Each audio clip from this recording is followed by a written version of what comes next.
Hi వేస్ good afternoon. Hyundai సమర్పిస్తున్న smart invest కార్యక్రమానికి స్వాగతం. మార్కెట్స్ కొద్దిగా వీక్గా ట్రేడ్ అవుతున్నాయి.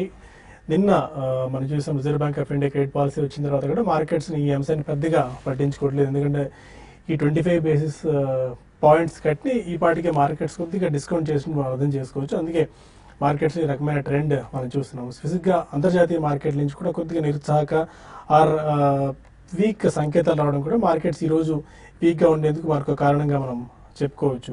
8750 ఈ కీలకమైన లెవెల్, ఈ లెవెల్ కిందే నిఫ్టీ ట్రేడ్ అవుతూ వస్తుంది. And most of the Asian markets, European markets కూడా ఇదే ట్రెండ్ మనం చూస్తున్నాం. ఫ్లాట్ ఆర్ కొద్దిగా వీక్ బయాస్తో ట్రేడ్ అవుతూ వస్తున్నాయి. కొద్దిసేపటి క్రితం ప్రారంభమైన యూరోపియన్ మార్కెట్స్లో కూడా ఇదే బలహీనమైన పరిస్థితి మనకు కనిపిస్తుంది.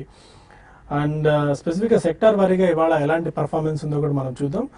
బ్యాంకింగ్ బాగా వీక్గా ట్రేడ్ అవుతుంది. బ్యాంకింగ్ సాధారణంగా నిన్న ఆర్బీఐ రెపో కట్ చూసిన తర్వాత మోస్ట్లీ బ్యాంక్స్ చాలా పాజిటివ్గా రియాక్ట్ అవుతాయని అందరూ భావించారు. అయితే అందుకు భిన్నంగా మార్కెట్స్లో స్పెసిఫిక్గా బ్యాంకింగ్ స్టాక్స్ మాత్రం వీక్గా ట్రేడ్ అవుతూ వస్తున్నాయి. ఆటో కాస్త పర్వాలేదు అనిపిస్తుంది. Auto, capital goods and metals కాస్త పాజిటివ్గా ట్రేడ్ అవుతుంటే ఎస్పెషల్లీ బ్యాంకింగ్ మాత్రం బాగా వీక్గా పర్ఫామ్ చేస్తుంది. Banking, IT and oil and gas. నిన్న ఆయిల్ అండ్ గ్యాస్లో మంచి బయింగ్ చూసాం. ఆ స్టాక్స్ కొద్దిగా ప్రాఫిట్ బుకింగ్ వస్తుంది. అండ్ మిడ్ అండ్ స్మాల్ క్యాప్స్లో ఇప్పటికీ ఆ జోరు కొనసాగుతూనే ఉంది. చాలా strong buying action mid and small క్యాప్స్లో. స్పెసిఫిక్గా స్పెసిఫిక్ యాక్షన్ ఎక్కువగా ఈ స్టాక్స్లో మనకు కనిపిస్తుంది. అండ్ సెక్టార్స్ వరకు చూసుకున్నట్టయితే ఇవాళ షుగర్ స్టాక్స్లో మంచి బయింగ్ ఇంట్రెస్ట్ ఎమర్జ్ అవుతుంది. మళ్ళీ ద్వారకే sugars, Andhra sugars, upper Ganges, Bannari Amman, Bajaj Hindusthan లాంటి కౌంటర్స్ అన్ని 2 నుంచి 5% గెయిన్స్తో ట్రేడ్ అవుతూ వస్తున్నాయి. అండ్ ఇవాళ ఒక టాప్ స్టాక్ ఆఫ్ ది డేగా చెప్పుకోవాలి అనుకుంటే మనకి టీఎఫ్సిఐ చెప్పుకోవచ్చు, టూరిజం ఫైనాన్స్ కార్పొరేషన్. ఎందుకంటే అందులో ఇన్సింక్ క్యాపిటల్ దాదాపు 4.25 లక్షల షేర్లను కొనుగోలు చేసింది. 56 రూపాయలు చొప్పున. రాకేష్ జుంజున్వాలాకు చెందిన కంపెనీ ఇది. అందులో డైరెక్టర్గా కూడా ఉన్నారు ఆయన. ఇవాళ 11% దాకా పెరిగి 68 రూపీస్ దగ్గర టీఎఫ్సిఐ ట్రేడ్ అవుతూ వస్తుంది. ఇప్పటికే ఆల్మోస్ట్ ఒక 12 రూపీస్ అంటే 20% జంప్ వచ్చింది. రాకేష్ జుంజున్వాలా ఇన్వెస్ట్మెంట్ ఇందులో తీసుకుంటున్నారని తెలిసిన తర్వాత. అండ్ స్మాల్ క్యాప్ షేర్స్లో ఒకసారి చూసుకున్నట్టయితే డెల్టా కార్ప్ స్టిల్ చాలా యాక్టివ్ కనిపిస్తుంది. 3% గెయిన్స్తో 175-180 రూపీస్ దగ్గర ట్రేడ్ అవుతూ వస్తుంది. 80 రూపీస్ లెవెల్స్ నుంచి మనం రెగ్యులర్గా చెప్తూనే వస్తున్నాం. చాలా స్ట్రాంగ్ బయింగ్ యాక్షన్, చాలా స్ట్రాంగ్ హ్యాండ్స్ డెల్టా కార్ప్లోకి ఎంటర్ అయ్యాయని చెప్పి అప్పటి నుంచి ఆల్మోస్ట్ ట్వైజ్ అంటే ఆల్మోస్ట్ 1.5% దాకా పెరిగిందని చెప్పుకోవచ్చు. తర్వాత PNC Infratech, Sharda Cropchem, Kanoria chemicals, Shri Pushkar chemicals, Gini silk mills, Magma Fincorp లాంటి కౌంటర్స్ అన్ని 15 నుంచి 20% గెయిన్స్తో ట్రేడ్ అవుతూ వస్తున్నాయి. ఇక ఏ గ్రూప్ షేర్స్లో టాటా కమ్యూనికేషన్స్ కూడా చాలా స్ట్రాంగ్గా కనిపిస్తుంది. 500 రూపీస్ లెవెల్స్ నుంచి మనం పదే చెప్పుకుంటూ వస్తున్నాం. టాటా కమ్యూనికేషన్స్లో మంచి అప్సైడ్ రావచ్చు, వచ్చేందుకు అవకాశాలు చాలా ఎక్కువగా ఉన్నాయని చెప్పి ఇవాళ కూడా 5.5 ఆల్మోస్ట్ 7% దాకా పెరిగింది. లేటెస్ట్ దాని ప్రకారం 610 లెవెల్స్ దగ్గర ట్రేడ్ అవుతూ వస్తుంది Tata communications. Balakrishna industries, Apollo tyres లాంటి కౌంటర్ స్టిల్ ఇంకా ఇప్పటికీ టైర్ స్టాక్స్లో ఏదైనా బాలకృష్ణ ఇండస్ట్రీస్ చూసుకున్న, అపోలో టైర్స్, ఎంఆర్ఎఫ్ లాంటి కౌంటర్స్లో కూడా మంచి బయింగ్ కనిపిస్తూ ఉంది. 3 నుంచి 4% గెయిన్స్తో స్టాక్స్ ట్రేడ్ అవుతూ వస్తున్నాయి. ఆల్మోస్ట్ 53,000 మార్క్ దగ్గర ఎంఆర్ఎఫ్ కూడా కొనసాగుతుంది. కావేరీ సీడ్స్ 5%, జిఎండిసి 5% గెయిన్స్తో యాజ్ ఆఫ్ నో ట్రేడింగ్ మనం చూస్తున్నాం. ఇప్పటివరకు మార్కెట్ ట్రెండ్ ఏంటి, ఈ టైంలో ఎలాంటి స్ట్రాటజీస్ ఫాలో అవ్వాలి, ట్రేడర్స్ అండ్ ఇన్వెస్టర్స్ ఎలాంటి గైడెన్స్ చూడొచ్చు అన్న అంశాలపై మనం మాట్లాడేందుకు అనలిస్ట్ సిద్ధంగా ఉన్నారు. Good afternoon both of you sir. Markets ఒక రేంజ్ బౌండ్లో ట్రేడ్ అవుతూ వస్తున్నాయి. పెద్దగా మూమెంట్ ఏం మనకు కనిపించట్లేదు. దీన్ని ఆర్బీఐ 25 బేసిస్ పాయింట్ కట్ని ఐఎంఎఫ్ ఇచ్చిన 7.6% గ్రోత్ గైడెన్స్ని కూడా పెద్దగా ఫ్యాక్టర్ చేసుకున్నట్టు అనిపించట్లేదు. మిగిలిన వాటిలో ఇంటర్నేషనల్ క్యూస్ ప్రకారం అమెరికన్ మార్కెట్స్ వీక్గా క్లోజ్ అయ్యాయి. ఇప్పుడు ట్రేడ్ అవుతున్న ఏషియన్ మార్కెట్స్ కానీ యూరోపియన్ మార్కెట్స్ కూడా కాస్త మిక్స్డ్ ట్రెండ్ కనిపిస్తుంది. దీన్ని ఎలా అర్థం చేసుకోవచ్చు ఈ ట్రేడింగ్? బేసిక్లీ ఒక పాజ్ అండ్ కన్సాలిడేషన్ మోడ్ లోనే ఉందని మనం నిన్న పొద్దున కూడా చెప్పడం జరిగింది. ఒకవేళ ఆర్బీఐ కట్ చేసినా కానీ, సర్ప్రైజ్ కట్ చేసినా కానీ ఐ థింక్ మార్కెట్ లో కొద్దిగా సెల్లింగ్ వస్తుంది, కానీ I don't think major buying అంటూ వస్తుందని చెప్పి. It's in a pause mode అండి, పాజ్ టు కన్సాలిడేషన్ మోడ్. మనకి నెక్స్ట్ బిగ్ ట్రిగర్ అంటే మనకి ఓన్లీ కార్పొరేట్ రిజల్ట్స్ అండి. కార్పొరేట్ రిజల్ట్స్ ఎలాగైతే వెలువడతాయి డెఫినెట్లీ అక్కడ కొద్దిగా సెక్టరల్ చర్నింగ్ కానీ ఆర్ ఇండివిజువల్ స్టాక్స్ లో పొజిషన్ తీసుకోవడం కానీ అమ్మడం కానీ అటువంటివి జరుగుతాయి. But till then I think next 1 week కూడా కంప్లీట్లీ హాలిడే మూడ్, మనకి ఫెస్టివల్ సీజన్ ఉంది కాబట్టి మేజర్ యాక్షన్ అంటూ జరిగితే ఓన్లీ మనకి పోస్ట్ 15th of October జరిగే అవకాశం ఉందండి. డెఫినెట్లీ మనకి corporate results are the major domestic reason అనే చెప్పుకోవాలి. ఎక్స్టర్నల్లీ మనకి I don't think we have anything negative right now. The next big external event major అంటే it's only the American election అండి, that's still far away. అంటే almost about మనకి month or 40-45 days దాకా ఉంది కాబట్టి. సో ఈ కారణం మూలన only corporate results will dictate terms in terms of either a stock specific nature or in terms of sector అని కూడా చెప్పొచ్చండి. సో నెక్స్ట్ ఫ్యూ డేస్ కూడా ఐ థింక్ కొద్దిగా నిస్తేజంగానే ఉంటుంది మార్కెట్లో. బట్ ఒకటి ఇటువంటి టైంలో మాత్రం డెఫినెట్లీ కొద్దిగా ఏదైనా మన స్టాక్స్ గతంలో రడార్ మీద పెట్టుకుని ఉంటే కొద్దిగా నెక్స్ట్ స్టెబిలిటీ వచ్చినప్పుడు నెక్స్ట్ ఫ్యూ డేస్లో కొంచెం పొజిషన్ తీసుకోవచ్చండి, మొత్తం కాదు. బికాస్ నెక్స్ట్ రాబోయే 2-3 months కూడా డెఫినెట్లీ వాలటాలిటీ అనేది మాత్రం మనం చూడడం ఖాయం అండి. ఎందుకంటే American election is definitely going to play a major role in world wide markets also. So we're not insulated anyway. So directly మనకు అది ప్రభావితం చేయకపోయినా కానీ ఇంటర్నేషనల్ మార్కెట్స్ కొద్దిగా వీక్ అయితే మాత్రం డెఫినెట్లీ దాని ప్రభావం ఇండియా మీద ఉంటుంది. సో ఈ కారణాల వల్ల రాబోయే రోజుల్లో I think be ready and try to deploy some money where you can see stability, that to fundamentally strong shares in the specific sector అండి. అన్ని Tom Dick and Harry mid and small cap and micro cap stocks విపరీతమైన rally మనం చూసాం last few డేస్లో, and still it continues to be the same story. కాబట్టి అటువంటివి chase చేయకుండా definitely కాస్త quality stocks, it can be a mid cap stock or even a small cap stock, కానీ కొంచెం క్వాలిటీ బేస్డ్ స్టాక్స్లో మనకి ఫస్ట్ ప్రైస్ పాయింట్లో రాబోయే 10-15 డేస్లో తీసుకుంటే తర్వాత ఏదైనా కొద్దిగా షార్ప్ కట్స్ వచ్చినా మార్కెట్లో ఓవరాల్ మార్కెట్లో వీక్నెస్ కనిపించినా అడిషనల్ మనీ కన్నా మనం సెకండ్ అండ్ థర్డ్ ప్రైస్ పాయింట్లో కొనుక్కోవచ్చు. ఓకే రాజేంద్ర గారు, టెక్నికల్ ఓవర్వ్యూ ఎలా ఉంది? స్పెసిఫిక్గా బ్యాంక్ నిఫ్టీ కాస్త వీక్గా ఉంది, పెద్దగా మార్కెట్స్ నిన్న 25 basis points కట్టుకు రియాక్ట్ అవ్వలేదు, అండ్ స్టాక్ స్పెసిఫిక్ యాక్షన్ ఎక్కువగా ఉంది. ట్రేడింగ్ దీన్ని ఎలా కనిపిస్తుంది చార్ట్స్ ప్రకారం? ఐ థింక్ మనకి నిఫ్టీ బ్యాంక్ నిఫ్టీ చూస్తే కనుక ఇట్స్ ఆల్ సెక్టోరియల్ రొటేషన్ ద్వారా ఐ థింక్ వాటి మూవ్మెంట్ ఎక్కువ చూస్తున్నాం అండి. ఇన్ఫాక్ట్ నిన్న మనం ఆయిల్ మార్కెటింగ్ అండ్ బ్యాంకింగ్ పెరగటం చూసాం, అదే ఆయిల్ మార్కెటింగ్ అండ్ బ్యాంకింగ్ ఈ రోజు రియాక్ట్ అవుతున్నాయి. ప్రాబ్లీ ఈ రోజు కొంచెం సెకండ్ రన్ స్టాక్స్ ఏవైతే టైర్ స్టాక్స్ కానీ లేదంటే టెలికామ్ స్టాక్స్ ఈ కొద్దిగా పెరగటం చూస్తున్నాం మనం. అదేవిధంగా పిఎస్యూస్ కొంచెం ఇంట్రెస్ట్ కనిపిస్తుంది ఈ స్టేజ్ లో. బట్ నిఫ్టీ పరంగా చూస్తే కనుక ఒక రేంజ్ లో మనకి స్టక్ అయినట్టు కనిపిస్తుంది. ప్రాబ్లీ 8850 అండ్ ప్రాబ్లీ 8550 ఆ రేంజ్ లో ఉంది. సో డెఫినెట్ గా మనకి ఎప్పుడైతే 20-day moving average above trade అవుతాకి ప్రయత్నిస్తుందో అక్కడ కొద్ది సెల్లింగ్ వచ్చే ఛాన్స్ ఎక్కువ ఉంటుంది. ఎందుకంటే ప్రాబ్లీ అక్కడ లాంగ్ పొజిషన్స్ ఎవరైతే స్ట్రక్ అయి ఉన్నారో ప్రాబ్లీ వాళ్ళు ఎగ్జిట్ అయ్యే ప్రయత్నం చేస్తారు. అదేవిధంగా బేర్స్ ఎవరైతే ఉన్నారో ప్రాబ్లీ ఫ్రెష్ షార్ట్ క్రియేషన్ కోసం వెయిట్ చేస్తారు. దీన్ని మనం సప్లై జోన్ గా పరిగణిస్తాం ప్రాబ్లీ 8800 నుంచి 8840 మధ్యలో. సో ఉదయం కూడా చెప్పడం జరిగింది, ప్రాబ్లీ ఆ రేంజ్ వస్తే కనుక డెఫినెట్లీ అక్కడ పుట్ ఆప్షన్స్ తీసుకోవడం లేదంటే షార్ట్ చేసి నిఫ్టీని మేబీ 30-40 పాయింట్స్ స్టాప్ లాస్ పెట్టుకుంటే మళ్ళీ మనకి మార్కెట్ కరెక్ట్ అయినప్పుడు అరౌండ్ 8650 ఆర్ 8600 దాకా డౌన్ సైడ్ వచ్చే ఛాన్స్ ఉంది. అదేవిధంగా బ్యాంక్ నిఫ్టీ చూస్తే కనుక మనకి 20-day మూవింగ్ యావరేజ్ అయితే ఉందో 19,805. సో అదొక రెసిస్టెన్స్ ఉంది షార్ట్ టర్మ్ లో. అండ్ 3-day లో ఏదైతే ఉందో 19,363. సో ఈ రేంజ్ లో ట్రేడ్ అయ్యే అవకాశం ఎక్కువ ఉంది. So I think currently sell on rallies గానే మనం మార్కెట్ పరిగణిస్తాం. ఎప్పుడైతే మనకి రెండు indices about 20-day moving average consistent గా 1 or 2 days ట్రేడ్ అవుతాయో ప్రాబ్లీ అక్కడే ఫ్రెష్ లాంగ్స్ అనేది క్రియేట్ అయ్యే ప్రయత్నం మార్కెట్ చేస్తుంది. ఓకే, కొంతమంది కాలర్స్ లైన్ లో ఉన్నారు. ఫస్ట్ కాలర్ విజయవాడ నుంచి మూర్తి. అడగండి మూర్తి గారు. నమస్కారం అండి బాలా గారు. ఉజ్జీవన్ ఫైనాన్స్, బోడల్ కెమికల్స్ ఈ లెవెల్లో కొనొచ్చా ఇంకొంతకాలం ఆగాల? Ujjivan finance and Bodal chemicals. Hello, okay నేను చెప్తారు.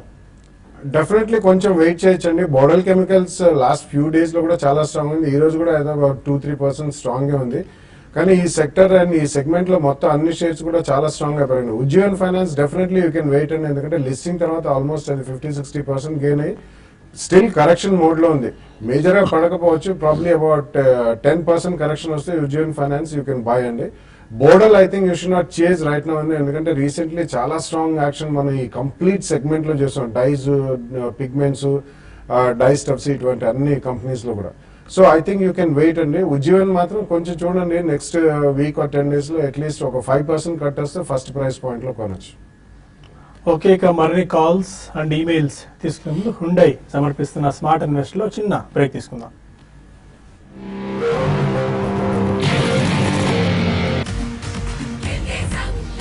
Celebrate an experience called Bravia.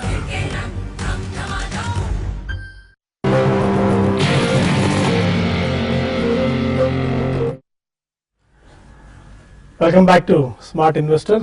మన కాలర్ నర్సాపురం నుంచి సూరిబాబు ఉన్నారు. అడగండి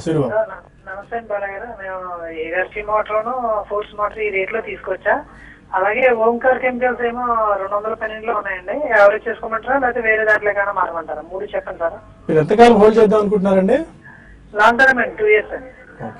ఇగరాషి and Force Motors. No, I think you should wait అండి. ఇది చాలా స్ట్రాంగ్ గా పెరిగిన stock recently Force Motors. I think you should wait for a correction అండి. I don't think close to 4,000 rupees you should buy it. So Igarashi Motors కూడా ఈ quarter results వచ్చేదాకా మాత్రం చూడండి. డెఫినెట్లీ క్వార్టర్ రిజల్ట్స్ బాగుంటే అక్కడ కొద్దిగా పెరిగినా అక్కడ కొంటే బెటర్ అండి. సో ఇప్పుడు దాకా ఆగారు కాబట్టి ప్రాబబ్లీ మార్కెట్ కొద్దిగా కరెక్షన్ మోడ్ లో ఉంది. You can wait. Omkar chemicals additional గా కొనద్దు, ఉంచండి సార్. అండ్ ఆల్మోస్ట్ ఎంత ఒక 10% లాస్ లో ఉంటారు. బట్ ఈ క్వార్టర్ రిజల్ట్స్ చూసిన తర్వాత మేనేజ్మెంట్ కామెంటరీ ఎలా ఉంటుంది, వాళ్ళది రీసెంట్లీ కొన్ని పేటెంట్స్ వచ్చాయన్నారు. అందులో బిజినెస్ కనుక మెటీరియలైజ్ అయితే you can go out and by. స్వల్పంగా పెరిగినా డోంట్ వరీ, అక్కడ reason of margin of safety and comfort value ఎక్కువ ఉంటుంది. ఓకే, కొన్ని మరొక కాలర్ ఉన్నారు. Hello hello. ఓకే, కొన్ని ఈమెయిల్స్ తీసుకుందాం. అరుణ్ కుమార్ అడుగుతున్నారు, ఎండ్యూరెన్స్ టెక్నాలజీస్ ఐపీఓకి అప్లై చేసుకోవచ్చా, ఫండమెంటల్స్ ఎలా ఉన్నాయని చెప్పి. పొద్దున కూడా చెప్పారండి వసంత్ గారు, ఎండ్యూరెన్స్ టెక్నాలజీస్ ఐపీఓకు సబ్స్క్రైబ్ చేసుకోవచ్చు, చాలా స్ట్రాంగ్ ఉంది. ఆటో యాన్సిలరీ ప్యాక్లో చాలా పటిష్టమైన కంపెనీ ఇది. అల్యూమినియం డైకాస్ట్ తయారు చేస్తున్న కంపెనీ ఇది. వీళ్ళకి ఆల్మోస్ట్ పెద్ద క్లయింట్ బేస్ కూడా ఉంది. మోస్ట్ ఆఫ్ ది రెప్యూటెడ్ ఇండస్ట్రీలో ఉన్న రెప్యూటెడ్ నేమ్స్ అన్ని కూడా వీళ్ళ క్లయింట్స్ గా కూడా ఉన్నారు. Anything would like to add? Yeah, I think nothing more than that అండి. ఇట్స్ a decent issue అండి. And auto ancillary is the flavor of the season కాబట్టి తప్పకుండా కొద్దిగా అప్లై చేయండి. If you can get some allotment, ఒకవేళ massive listing gains వస్తే ఆ తర్వాత రివ్యూ చేయొచ్చు. But I think it's worth applying for. Shivaprasad అడుగుతున్నారు, టాటా స్టీల్ 396 అక్టోబర్ ఫ్యూచర్స్ లో 396 లో తీసుకున్న Tata steel, any suggestion are target for that? Yeah, probably stock మనకు ఆల్రెడీ 406 నుంచి ఒక కరెక్షన్ అయి 355 మళ్ళీ అప్ స్వింగ్ లో ఉన్న స్టాక్ అండి. సో 396 అంటున్నారు కాబట్టి, సో ఆల్మోస్ట్ ఐ థింక్ మీరు టాప్ ప్రైస్ లోనే తీసుకున్నారు. 2 డే లో ఏదైతే ఉందో ప్రాబ్లీ అది మీ స్టాప్ లాస్ అవుతుంది 382. అండ్ ఏమాత్రం మొన్నటి స్వింగ్ హై 408 నుంచి 413 ఆర్ 415 మధ్యలోకి వస్తే కనుక ఒకసారి ప్రాఫిట్స్ బుక్ చేసుకోవచ్చు. విజయవాడ నుంచి దాసు కాలర్ ఉన్నారు, అడగండి దాసు. సరే, JK tyres, Exide industries, Amararaja batteries కొనొచ్చండి లాంగ్ టర్మ్ కోసం. అంత ఆటో యాన్సిలరీ ప్యాక్ రిలేటెడ్ అయిన ఇది లాంగ్ టర్మ్ గురించి JK tyres, Exide and Amar Raja batteries. I think definitely you can buy అండి. ప్రాబ్లీ జేకే టైర్ చూస్తే కనుక దాని లైఫ్ టైమ్ హై 163 ఉంది, 2014 లో రావటం చూసాం. సో ఆల్మోస్ట్ మనకి ఈ రోజు around 158 near to life time high trade అవుతుంది. అండ్ చాలా స్టాక్స్ ఈ స్పేస్ లో ప్రాబ్లీ మనకి లైఫ్ టైమ్ హై బ్రీచ్ అయినా కూడా 10 to 15% పెరగటం చూస్తున్నాం. మేబీ ఎంఆర్ఎఫ్ లాంటి స్టాక్స్ ఇవన్నీ కూడా ఇక్కడ నుంచి కూడా అప్ మూవ్ ఉంది కాబట్టి డెఫినెట్లీ మీరు కొనొచ్చు.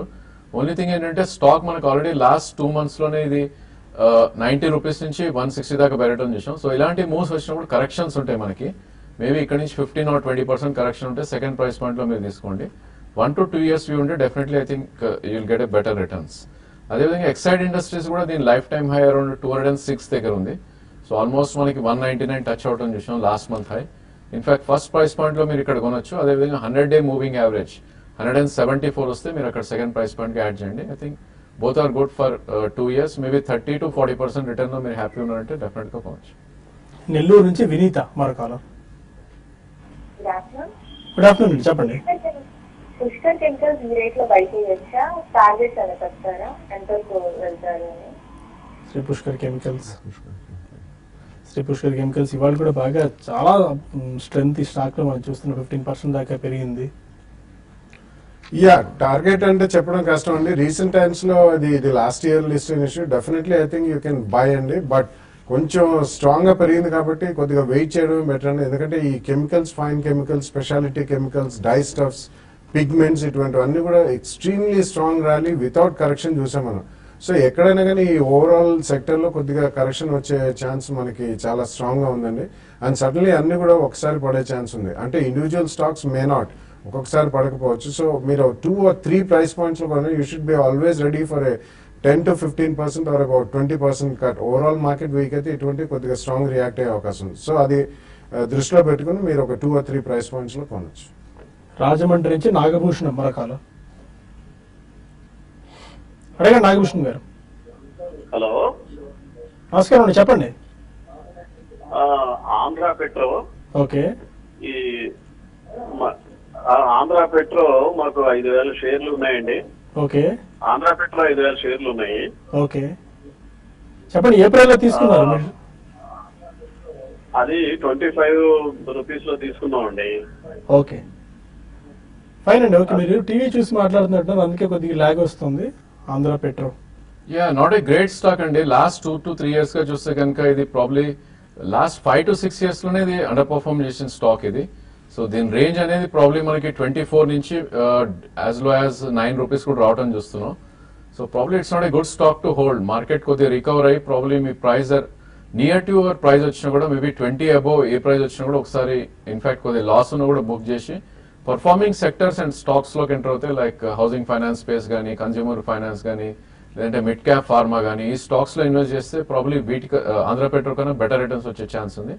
సో డెఫినెట్ గా I think 20 above I think you should sell and buy some good stocks. Hyderabad నుంచి కృష్ణ మన కాలర్. Good afternoon sir. Rajendra sir. ఈ NCL industries last 2 days back కొంచెం రిటర్న్ అంటే మళ్ళీ పాజిటివ్ గా వచ్చింది, మళ్ళీ ఏదో కరెక్ట్ అవుతుంది. ఇది బాటమ్ కి తీసుకోవచ్చా, ఇప్పుడు ఎంటర్ అవ్వచ్చా, లేదా ఇంకా కొంచెం డౌన్ సైడ్ ఉందా? అదొకటి. చాలా సార్ నా క్వశ్చన్ సార్, 2 months బ్యాక్ వరకు ఈ సుందరం బ్రేక్ లైనింగ్, రానే బ్రేక్ లైనింగ్ ఇవన్నీ ఎవరు పట్టించుకోలేదు. సడన్ గా 1 month లో ఏ ఫండమెంటల్ చేంజ్ వచ్చింది? అందరూ దాన్ని స్టాక్స్ ఆల్మోస్ట్ డబుల్ అయిపోయి ఒకే సెక్టర్ ని మనం ఇట్లా చేస్తున్నాం. నెక్స్ట్ ఇంకో సెక్టర్ ని పట్టుకోబోతున్నారా మన స్టాక్ ఎక్స్చేంజెస్? ఏంటి అసలు చెప్పండి సార్. ఏంటంటే సడన్ గా ఫండమెంటల్ గా 1 month లో ఏం చేంజెస్ వస్తాయి అన్ని డబుల్ చేయడానికి? ఇప్పుడు ఎలా టాటా ఎన్సిలర్ అంటారు, ఇంకో సెక్టర్ నేను పట్టుకోబోతున్నారా నెక్స్ట్? ఆ సెక్టర్ ఏంటో చెప్తే అదే ముందుకు ఉంటుంది. చాలా సెక్టర్స్ ఇప్పటికే పట్టుకున్నాం అండి. మీరు రెగ్యులర్ గా చూస్తే కెమికల్స్ ఒకటి, పెయింట్స్ ఒకటి పట్టుకున్నాము. అప్పటికే మనకి అగ్రికల్చర్ ప్యాక్లు పట్టుకున్నాం, సీడ్స్, చాలా సెక్టర్స్ ఇప్పటికే మనం ఎక్స్ప్లోర్ చేసామండి. బట్ మార్కెట్ మనకంటే ముందు ఎక్స్ప్లోర్ చేస్తుంది కాబట్టి రెట్టింపోవడం చూస్తున్నాం. Yeah so to answer your first question, ఇవన్నీ లాస్ట్ 1 month దాకా ఎవరు పట్టించుకోలేదు. సడన్లీ ఆల్మోస్ట్ డబుల్ అయినాయి. డెఫినెట్లీ అండి. ఇప్పుడు లెట్స్ సే ఏదైనా ఒక ఫ్యాక్టరీ మూతపడి ఉంది, యాక్చువల్లీ దానికి because of the sector are because of some economy are ఏదైనా స్పెసిఫిక్ కారణాల మూలన ఒక ఫ్యాక్టరీ మూతపడి ఉంది అనుకోండి, డెఫినెట్లీ అది ఓపెన్ అయితే అండ్ మిగతా ఇతరత్ర ఫండమెంటల్స్ బాగుంటాయి, డెఫినెట్లీ రాబోయే కాలంలో మంచి బిజినెస్ జరుగుతుందని. అది డబులే కాదండి, ఆల్మోస్ట్ మనం లాస్ట్ 3 to 6 months లో many companies in many sectors have more then doubled. So అలా మీకు ఇది ఓన్లీ వాల్యుయేషన్ క్యాచింగ్ అప్ అంటారండి. ఇట్స్ నాట్ బికాస్ 1 month లోపల ఫండమెంటల్స్ ఏం చేంజ్ అయినాయని డబుల్ అయినా అని చెప్పి. గతంలో వాల్యుయేషన్ అనేది ఇట్ వాజ్ కంప్లీట్లీ లో లైన్. మీరు చెప్పినట్టు Sundaram brake linings, Rane brake linings, Rane engine valves, Rane group it's an excellent group అండి. One of the most conservative and very fine management ఉన్న ఆటో యాన్సిలరీ గ్రూప్ అది. సో లాస్ట్ 1 or 2 years లో వాళ్ళు అంతగా రాణించలేదు and automobile sales కూడా అంతగా పికప్ కాలేదు కాబట్టి మనం ఈ ఇయరే చూస్తున్నాం.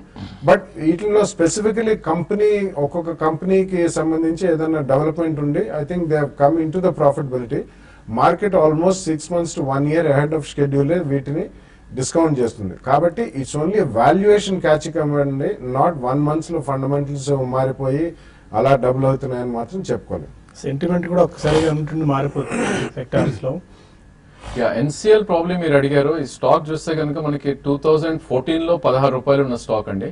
సో ఆల్మోస్ట్ 2 years లో ఇది 184 దాకా వెళ్ళటం చూసాం. సో ఇంత పెద్ద బిగ్ మూవ్స్ ఉన్నప్పుడు ప్రాబ్లీ మీనింగ్ఫుల్ రెసిస్టెన్స్ రిట్రేస్మెంట్స్ అనేవి ఉంటాయి మనకి. సో ఆ విధంగా ఇది స్టాక్ యాజ్ లో యాజ్ 80 రావటం చూసాం. అండ్ అగైన్ కొద్దిగా కన్సాలిడేషన్ అయ్యే ఛాన్సే ఎక్కువ ఉంది. సో దీని రేంజ్ కనుక మనం ఇప్పుడు అనుకుంటే కనుక నేను అనుకుంటాం అరౌండ్ 160 నుంచి ప్రాబ్లీ 140 మధ్యలో కొన్ని రోజులు ట్రేడ్ అయ్యే ఛాన్స్ ఎక్కువ ఉంది. ప్రాబ్లీ 109 ఏదైతే 20-day మూవింగ్ యావరేజ్ ఉందో మంత్లీ చార్ట్స్ లో, సో అదొక గట్టి సపోర్ట్ ఉంటుంది. మార్కెట్ కరెక్ట్ అయినప్పుడు ఇలాంటి స్టాక్స్ ఎంటర్ అవ్వాలి. బాటమ్ ఫామ్ అయిందన్న మీ క్వశ్చన్, మేబీ 80 రూపీస్ లో బాటమ్ అయితే ఇంటర్మీడియట్ బాటమ్ ఫామ్ అయింది. అది మనకి ఎప్పుడు తెలుస్తుంది అంటే ప్రీవియస్ స్వింగ్ హై 184 దాటితేనే మనకి అది బాటమ్ అనేది ఎస్టాబ్లిష్ అయినట్టు చెప్పారు. ఓకే ప్రస్తుతానికి మనం బులెటిన్ ఇక్కడ వైండ్ అప్ చేద్దాం. ఒక 5 to 10 minutes గ్యాప్, ఎందుకంటే కొద్దిగా స్టూడియో చేంజింగ్ ఉంది కాబట్టి ఒక 5 to 10 minutes గ్యాప్ లో TV5 మనీలో మనం కలుద్దాం. అక్కడ ఓన్లీ ఈమెయిల్స్ మాత్రమే తీసుకునే వెసులుబాటు ఉంది కాబట్టి ఈమెయిల్స్ మాత్రమే మీరు పంపించండి, మీ ప్రశ్నలకు సమాధానాలు అక్కడ తెలుసుకోవచ్చు. TV5 మనీలో చిన్న బ్రేక్ తీసుకుని కలుద్దాం. Stay with us.